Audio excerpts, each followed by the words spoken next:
একজন পঙ্গু বাবা, একজন মানসিকভাবে অসুস্থ যুবক আর একজন বিশ্ববিদ্যালয়ের সাবেক ছাত্রনেতা। তিনটি আলাদা ঘটনা, তিনটি নির্মম হত্যাকাণ্ড। কিন্তু 2 বছর পরও একটি প্রশ্ন বারবার ফিরে আসছে, বাংলাদেশের আলোচিত হত্যাকাণ্ডের বিচার কি সত্যি এগোচ্ছে? চলুন ঘটনাগুলো দেখি যেভাবে ঘটেছে ঠিক সেভাবেই। সাথে আছি টাইমস অফ বাংলাদেশ থেকে আমি শাহরিয়ার ভাই। প্রথম ঘটনা সেপ্টেম্বর 2024 রাজশাহী। আব্দুল্লাহ আল মাসুদ, যিনি রাজশাহী বিশ্ববিদ্যালয়ের ছাত্রলীগের সাবেক নেতা, 2014 সালে রাজনৈতিক হামলায় একটি পা হারিয়েছিলেন তিনি। দীর্ঘ সংগ্রামের পর বিশ্ববিদ্যালয়ে একটি চাকরি পান এবং হত্যার মাত্র 4 দিন আগে জন্ম নেয় তার কন্যা সন্তান। 7 সেপ্টেম্বর নবজাতক সন্তান ও অসুস্থ স্ত্রীর জন্য ওষুধ কিনতে বের হন মাসুদ। এরপর তাকে প্রকাশ্যে মারধর করা হয়, ভেঙে দেওয়া হয় তার একটি বাকি পাও।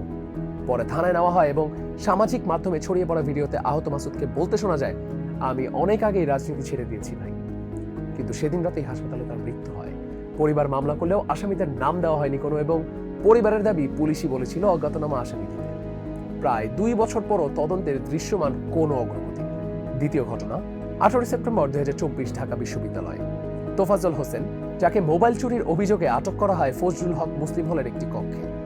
ভিডিওতে দেখা যায় তাকে মারধর করা হচ্ছে, আবার মাঝখানে খাবারও খাওয়ানো হয়েছে, যাকে অনেকে অভিহিত করেছেন দি লাস্ট সাপার হিসেবে।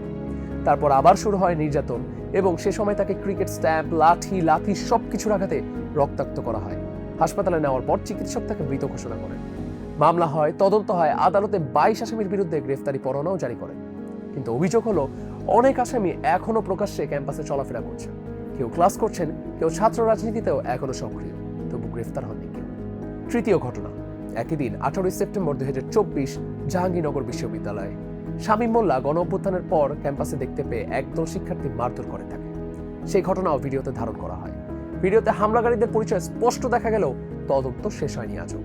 গ্রেফতার হওয়া 3 জনের ইতিমধ্যে জামিনে মুক্ত, অন্যদের অনেককে বিভিন্ন কর্মসূচিতে প্রকাশ্যে দেখা গেছে। নিহতের পরিবারের অভিযোগ, আদালতের নির্দেশ থাকা সত্ত্বেও মামলার সব নথি তদন্ত সংস্থার কাছে পৌঁছায়।